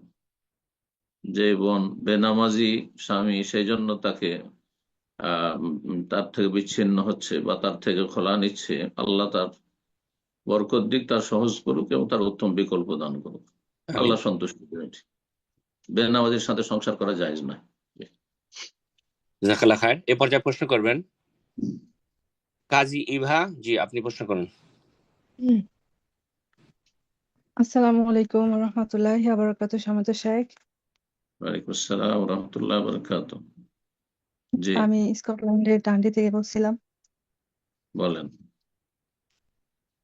শামত শাহেক, বাচ্চাদের গেম খেলাকে অনেক শাহেকরাই একেবারে হারাম বলেন না, যদি সেটা অল্প সময়ের জন্য হয়, কিন্তু এই গেমগুলোতে যেমন অল্প মানে শিক্ষা দেওয়া কতক্ষণ? হচ্ছে, অল্প মানে কতক্ষণ? ঘন্টা খানিকের মতো অ্যালাউ করেন অনেকে। না, 1 ঘন্টা অল্প নয়। 5 থেকে আহ, 10 মিনিট অল্প। 1 ঘন্টা গেম খেলবে, এটা জায়েজ নয়। 5 থেকে হ্যাঁ, 10 তারপরে মিনিট জায়েজ আছে। দিনে শুধু 5-10 মিনিট, এটা জায়েজ আছে। সময়কে খুন করা জায়েজ নয়। মুসলিমের সময়ের অনেক মূল্য রয়েছে। 1 ঘন্টা করে কিন্তু ডেইলি 1 ঘন্টা গেম খেলবে, এটা কোনো মুসলিমের জন্য জায়েজ নয়। ছেলে হোক আর মেয়ে হ্যাঁ, হোক আর বড় হোক ছোট, কন্ট্রোল কিন্তু করতে হবে।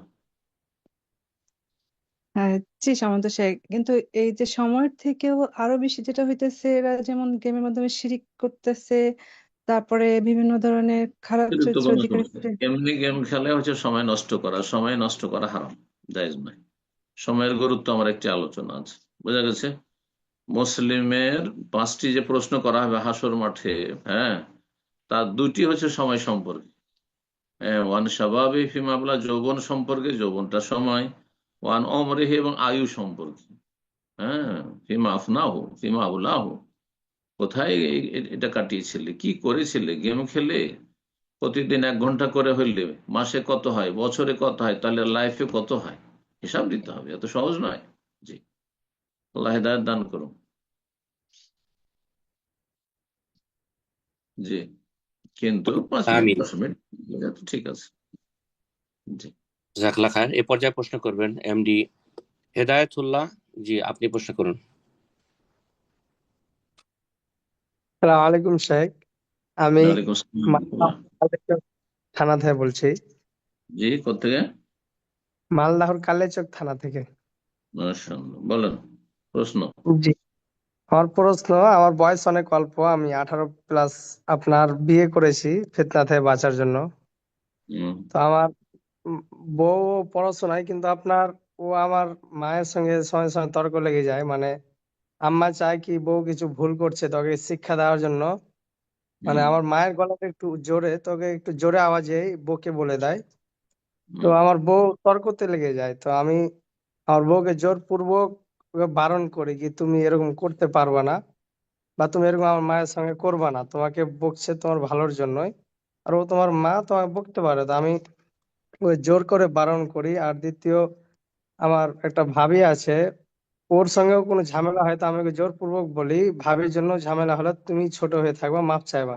আমি কি ওকে ভাই জোর ভাবে আপনার নাসিহাত করতে পারবো, বা আমি কি ওর উপর জুলুম করে দিব না তো এটাতে?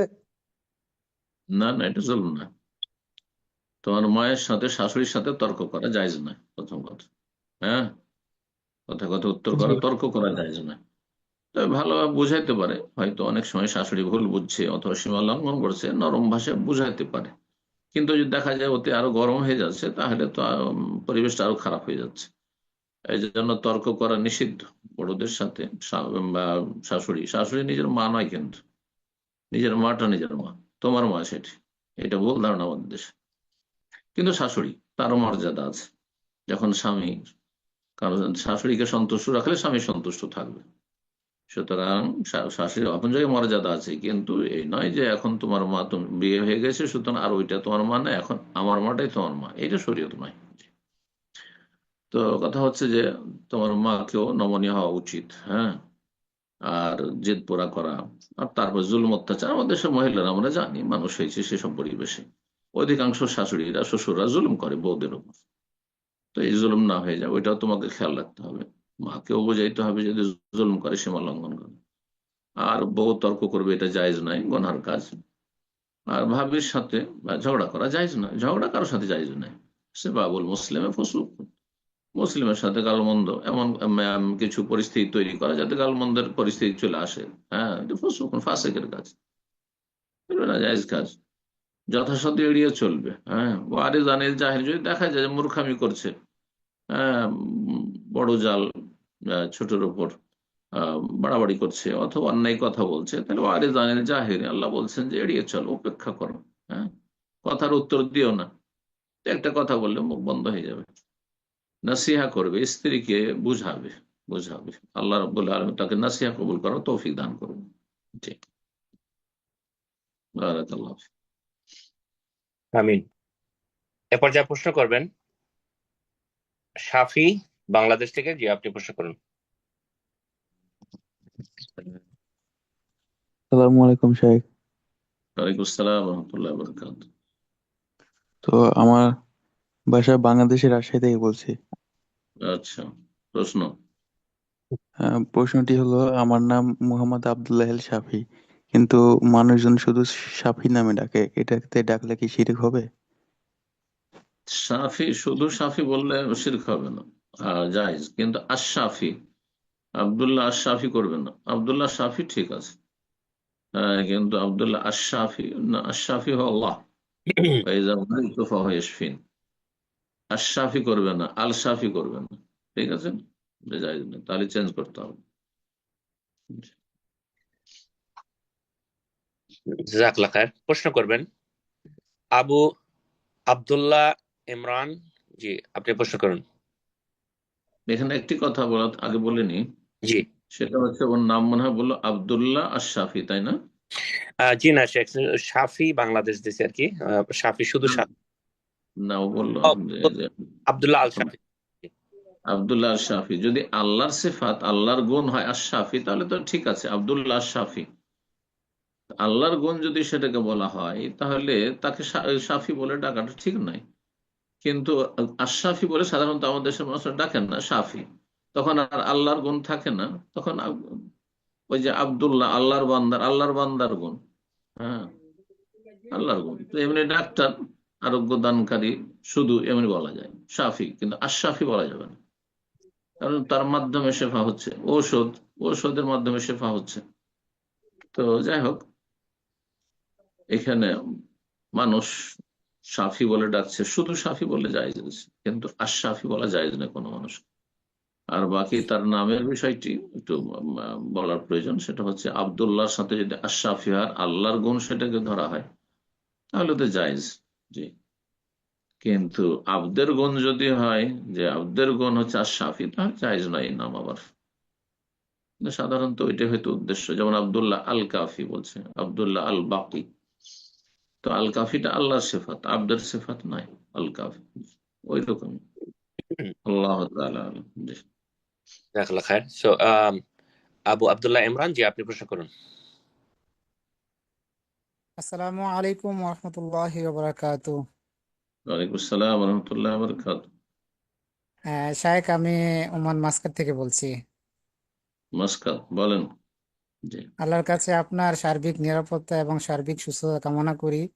আমিন ইয়া আল্লাহ আপনার রাব্বাল আলামিন। ফ্যামিলিকে যেন আপনাদের সব সবাইকে, যেসব ভাই ভালো বোনেরা আছেন মুসিবত থেকে সবাইকে বাঁচান। আল্লাহ ভালো রাখুন, নেক হায়াত দান করুন। জি, আমিন ইয়া আমিন। রাব্বাল। জাযাকুমুল্লাহ খাইর। শায়েখ, আমার একটা প্রশ্ন, যেটা হচ্ছে সাম্প্রতিক যে একটা বাংলাদেশে একটা আহ, আপনার একটা একজন মহিলা মৃত্যুবরণ করেন, উনি সাবেক প্রধানমন্ত্রী ছিলেন। তো ওনার জানাজায় আমাদের এই বাইতুল মোকাররমের গ্র্যান্ড মুফতি, যিনি ইমাম। জানা আছে, আপনার প্রশ্নটা বলেন। জি সাহেব, এটা হুম, প্রশ্ন হচ্ছে যে এই জায়গার মধ্যে বড় সালাফি আলেমরাও হাজির হয়েছিলেন, কিন্তু তারাই হুম, কিন্তু আপনার আমাদেরকে নসিহা করে যে বেপরদায় চলেন না, এরকম চলেন না। কিন্তু আমিও সাহেব, আমি কুমিল্লা জেলার দেবিদ্বার থানা থেকে বড় হওয়া, হানাফি অঞ্চল থেকে বড় হওয়া, কিন্তু এমন হুম। এমন তারা কথা বলে যে আমরা বিভ্রান্তি যেন না হই, তাদের খপ্পরে যেন আমরা না পড়ি। সেজন্য কোনটা গ্রহণযোগ্য, কোনটা বর্জনীয়, সেটা যদি আমাদেরকে একটু দিক নির্দেশনা দিতেন সাহেব, উপকৃত হইতাম। প্রশ্ন বুঝতে পারলাম না। জানাজার কথা বললেন, আবার কোনটা বর্জনীয় কোনটা, প্রশ্নটা কি আপনার? আমি তো জি আমরা সাহেব। বুঝতে পারিনি। আচ্ছা, বলতেছি আবার। কারণ তারা তো অনেক সময় এক এক সময় এক এক কথা বলে, ঠিক আছে সাহেব। কিরকম? কিরকম? যে কি বিষয়? যেমন যেমন তারা বলে, একজনে বলে যে জানাজার মধ্যে সূরা ফাতিহা পড়তে পারবেন না, আরেকজনে বলে যে সূরা ফাতিহা পড়তে পারবেন। কিন্তু আমরা তো হানাফি একজন অঞ্চল থেকে। হানাফি, একজন আহলে হাদিস। জি সাহেব।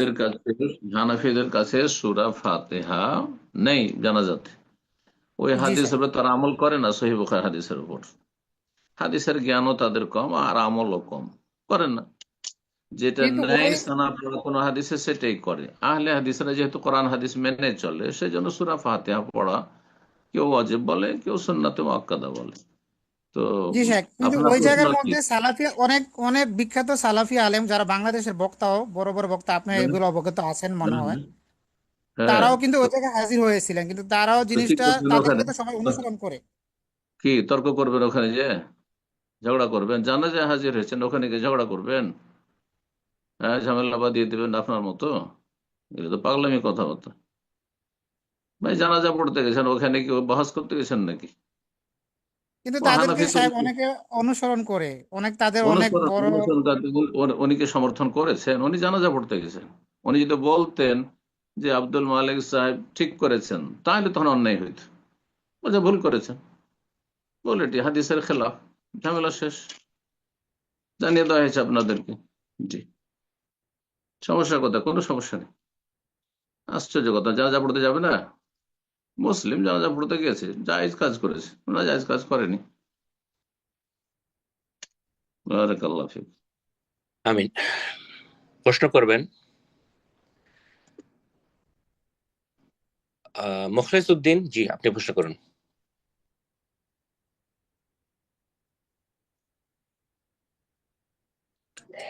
মুখলেস উদ্দিন, আশা করি আমাকে শুনতে পাচ্ছেন।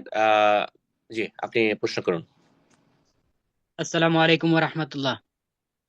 ওয়ালাইকুম আসসালাম ওয়া রাহমাতুল্লাহি ওয়া বারাকাতুহু। জি, বলেন। জি উস্তাদ, জি আল্লাহর জন্য আপনাকে অনেক ভালোবাসি। আহাব্বাকুমুল্লাহ, বারাকাল্লাহ ফিক। বলেন। আমি দাম্মাম তাইবা থেকে বলছি। জি, বলেন প্রশ্ন। আমার প্রশ্নটা হচ্ছে, আমার বাড়ি ত্রিপুরাতে। ত্রিপুরাতে ওইখানে মাশাআল্লাহ। প্রতি বছর সংগতি মেলা নামে একটা মেলা হয়।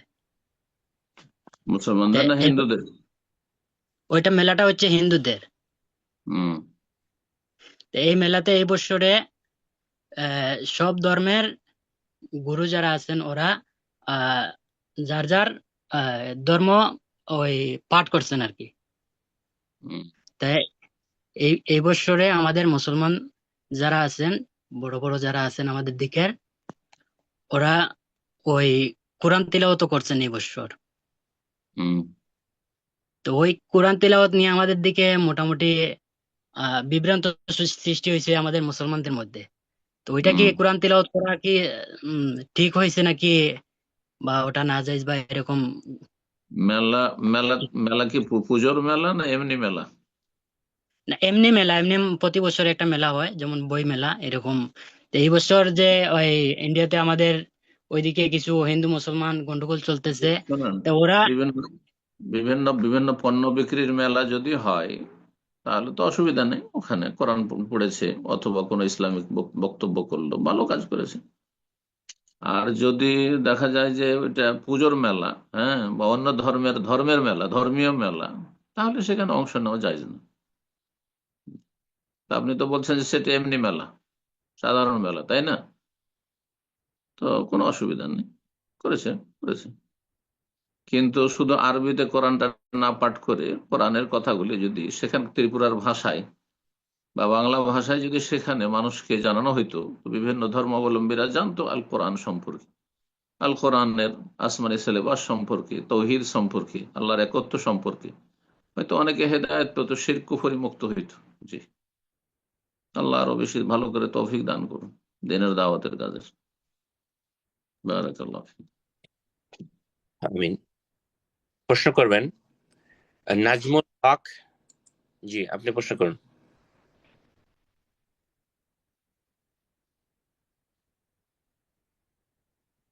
নাজমুল হক, জি আপনার ডিভাইসটা আনমিউট করে নিন, প্রশ্ন করুন।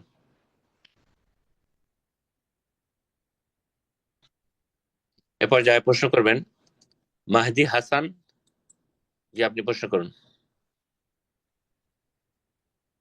আসসালামু আলাইকুম। ওয়ালাইকুম আসসালাম ওয়া রাহমাতুল্লাহি ওয়া বারাকাতুহু। জি, শায়েখ, আমি বাংলাদেশ গাইবান্ধা থেকে। বলেন। শায়েখ, আমার প্রশ্ন হলো, সফরের সময় যানবাহনে থাকাকালীন সালাতের নিয়ম। যানবাহনে? হ্যাঁ, যেমন আমাদের বাড়ি গাইবান্ধা, তো গাইবান্ধা থেকে ঢাকা যেতে 6 থেকে 8 ঘন্টা সময় লাগে। এই সময় গাড়ির ভেতরে সলাতের ওয়াক্ত হলে কিভাবে নামাজ পড়বো? অনেক সময় আপনার অজু থাকে না। গাড়ি আপনার আয়ত্তাধীন না আপনার আয়ত্তের বাইরে? আমার আয়ত্তের বাইরে, মানে ওদেরকে বললেও তো ওরা থামে না। আপনার যদি প্রাইভেট কার হয় তাহলে কার থামিয়ে নিচে নেমে সমস্ত রুকন ওয়াজিবাত পুরা করে সালাত পড়তে হবে, দাঁড়িয়ে পড়তে হবে। কথা বোঝা গেছে? দাঁড়াতে পারবে, কিবলামুখী শেখ আমরা হইতে তো হবে। বেশিরভাগ শেখ আমরা তো বাসে বেশিরভাগ এই বাসে যাতায়াত করি। বাসে যদি যান, ট্রেনে যান, তাহলে যখন শুরু করবেন তখন যদি সম্ভব হয় আপনার সিটে থেকে উঠে কোনো জায়গায় সালাত পড়ার জায়গা করা আছে তাহলে তো ভালো। যেমন কিছু কিছু এরোপ্লেনে থাকে, যেমন সৌদি এরোপ্লেনে আছে, অথবা ট্রেনে হয়তো কোনো জায়গায় যদি থাকে, যেমন সৌদি আরব আছে। তো এমন যদি ব্যবস্থা থাকলে তাহলে ভালো, কিবলামুখী হইতে পারলে ভালো। তারপরে ট্রেনে এদিক ওদিক ঘুরে যাক, বাসে এদিক ওদিক ঘুরে যাক, কোনো অসুবিধা নেই। কিন্তু যদি দেখা যায় যে না, উল্টো দিকে চলছে, কিবলার উল্টো দিকেই বাস চলছে বা ট্রেন চলছে, সম্ভব নয়, ওয়াক্ত পার হয়ে যাবে কিন্তু কিবলামুখী হইতে পারবো না, তাহলে হ্যাঁ, ومن حيث خرجت فولوا وجهك شطر المسجد الحرام وحيث ما كنتم فولوا وجوهكم شطره, যেখানে থাকুন না কেন, فأينما تولوا فثم وجه الله, যেদিকে মুখ করে সালাত আদায় করো না কেন সেখানে আল্লাহকে পাবে। বুঝা গেছে? ওয়াক্ত পার করা যাবে না, মানে ফজর সূর্য উঠানো যাবে না, আসর সূর্য ডুবানো যাবে না, আর তারপরে ধরেন মাগরিব এশা অর্ধেক রাত পার হয়ে চলে যাচ্ছে, এমনটা করা যাবে না, এইরকম আর কি। জি, বারাকাল্লাহ। ওয়াক্তের শর্তটি সবচাইতে শক্ত শর্ত। আর বাকি তাহারা পবিত্রতা, যদি পানি পেলেন, পানি না পেলে তেমন করলেন, তেমন যেন মাটি না পেলে এমনিতে ওয়াক্ত পার হয়ে যাচ্ছে, সলাৎ হবে। এইরকমই কিবলামুখী হওয়ার যে শর্ত রয়েছে, দাঁড়ানো যে ফরজ রয়েছে, সেগুলি যদি করতে পারেন করলেন, আর না হলে সিটে বসে, বাসে বসে, ট্রেনে বসে বসেই পড়লেন, কিন্তু পড়তে হবে। আমার আলোচনা আছে বাহনের ওপর সালাত, বাহনের ওপর সালাত এই নামে আলোচনা আছে।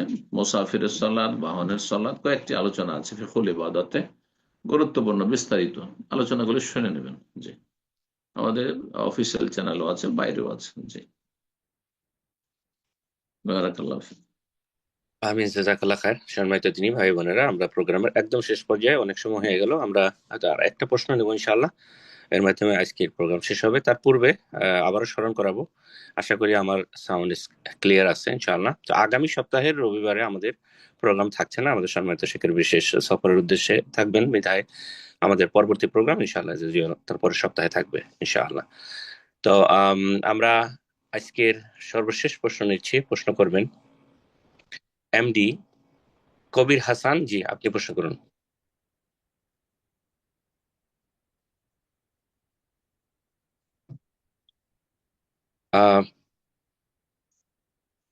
এমডি কবির হাসান, জি, আপনি ডিভাইসটা আনমিউট করে নিন, প্রশ্ন করুন।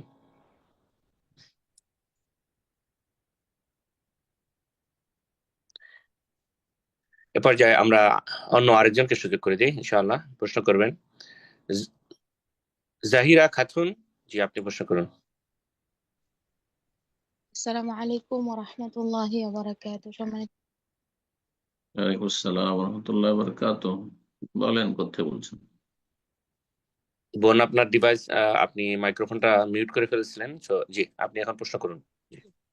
জি, সম্মানিত শাইখ, আমি ভারতের কলকাতা থেকেই বলছি, বারুইপুর। তো সম্মানিত শাইখ, বলেন। প্রথমে একটু দোয়া চাচ্ছি। আমার মেয়ের মানে গত 2 তারিখে মাদ্রাসায় রাখছি, অনেক ছোট বাচ্চা, ক্লাস মানে 7 বছর বয়স, 8 পড়েছে। তো ওর জন্য দোয়া করবেন, খাস করে যেন আল্লাহ ওকে দিনের জন্য কবুল করেন। 7-8 বছর মেয়েকে হোস্টেলে বাচ্চা এতে রেখে মাদ্রাসায় রেখে দিয়েছেন? হ্যাঁ উস্তাদ শাইখ। আল্লাহ সহজ করুক, আল্লাহ সহজ করুক। কিন্তু জি এই শাইখ, বয়সে দোয়া তো করবেন। নিজের যত্ন নিজে খুব নেওয়া মুশকিল। বাড়ি থেকে পড়াতে পারলে বেশি ভালো ছিল। আমরা 10 বছর পরেই বাইরে দেওয়া ভালো, যদি জি শাইখ, ব্যবস্থা বাড়িতে থাকে। ওরকম পরিবেশ নেই এজন্য। ব্যবস্থা নেই, আচ্ছা, আল্লাহ সহজ করুক। জি, মাঝে মাঝে খোঁজ নিয়ে আসবেন প্রতি শাইখ, সপ্তাহে। আমার প্রশ্নটা হলো যে আমাদের নতুন বাড়ি করা হয়েছে, তো এখন ওখানে জায়গা সংক্ষেপের কারণে পশ্চিম দিক পিছন করে আর পূর্ব দিকে মুখ মুখ করবে বাথরুমের। তো এটা কি যায়, মানে এটা করা যাবে শাইখ, 4 দেওয়ালের মধ্যে? 4 দেওয়ালের মধ্যে ঘরের ভিতরে জায়েজ রয়েছে অধিকাংশ ওলামাদের নিকট, বাইরে জায়েজ নয়।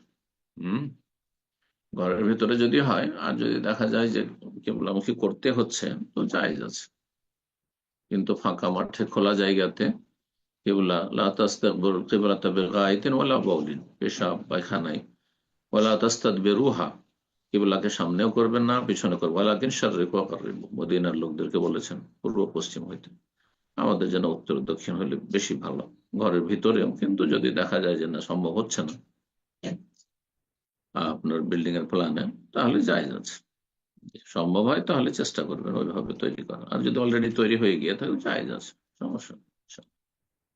আল্লাহ তাআলা আ'লাম। জি ওস্তাদ জি, জাযাকাল্লাহ খায়ের। তো ইনশাআল্লাহ আজকে দোয়া করে শেষ করে দিন। আল্লাহ খায়ের।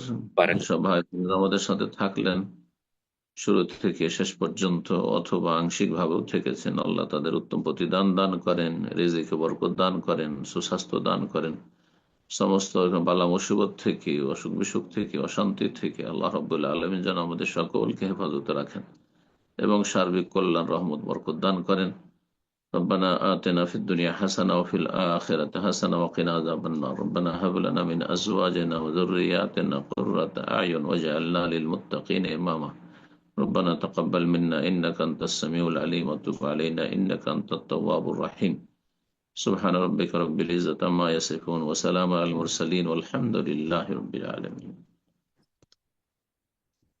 দিনী ভাই ও বোনেরা, প্রোগ্রাম শেষ করার পূর্বে যারা হ্যান্ড রেজ করেছিলেন প্রশ্নের উদ্দেশ্যে, তাদের উদ্দেশ্যে বলছি, আজকে যারা প্রশ্ন করতে পারলেন না, অনেকেই হ্যান্ড রেজ করে আছেন। তো ইনশাআল্লাহ আগামী প্রোগ্রামে, যেহেতু সামনের সপ্তাহে আমাদের রবিবার প্রোগ্রাম নেই, তারপরের সপ্তাহে ইনশাআল্লাহ আপনারা প্রোগ্রামের শুরুতে এসে হ্যান্ড রেজ করবেন। ইনশাআল্লাহ আপনাদের প্রশ্নগুলো পরবর্তী প্রোগ্রামে নেওয়ার চেষ্টা করব। আর যারা আজকে প্রশ্ন করার সুযোগ পেলেন এবং গত সপ্তাহে প্রশ্ন করেছেন, অবশ্যই আপনারা আগামী প্রোগ্রামগুলোতে হ্যান্ড রেজ না করে অন্যদেরকে প্রশ্ন করার জন্য সুযোগ করে দেবেন। তো আজকে এই পর্যন্তই। আল্লাহ সুবহানাহু ওয়া তাআলার কাছে দোয়া করি, আল্লাহ যেন আমাদেরকে, আমরা যা কিছু শুনলাম, আল্লাহ যেন আমাদের ইলম অনুযায়ী আমল করার তৌফিক দান করেন। আল্লাহ সুবহানাহু ওয়া তাআলা যেন আমাদেরকে সমস্ত রকম গুমরাহি থেকে হেফাজত করেন, আমিন। আল্লাহ সুবহানাহু ওয়া তাআলার কাছে দোয়া, আমরা যেখানে যে অবস্থায় আছি, আল্লাহ যেন আমাদেরকে সকলকে ভালো রাখেন, সুস্থ রাখেন, আমিন। আগামী প্রোগ্রামে আবারও দেখা হবে, কথা হবে। সে পর্যন্ত আল্লাহর কাছে দোয়া কামনা করে আমরা আজকে প্রোগ্রাম এখানে শেষ করছি। সুবহানাকা আল্লাহুম্মা ওয়া বিহামদিকা আশহাদু আল্লা ইলাহা ইল্লা আনতা আস্তাগফিরুকা ওয়া আতুবু ইলাইক। আসসালামু আলাইকুম ওয়া রাহমাতুল্লাহি ওয়া বারাকাতুহু।